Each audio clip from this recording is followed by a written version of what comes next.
Moja prva žena je sa sela. I ona voli ovako da kupi jedan domaćinski sto. Razvlači se za slavu, 100 čoveka možda nabiješ.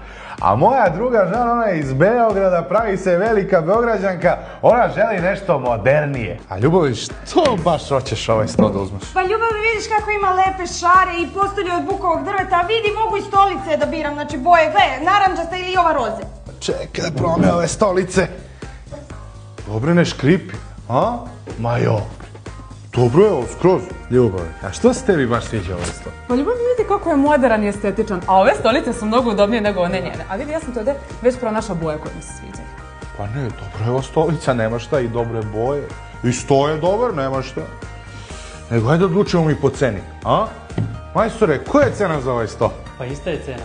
Ista je cena za oba stola? Da. To ja ne znam što da radim.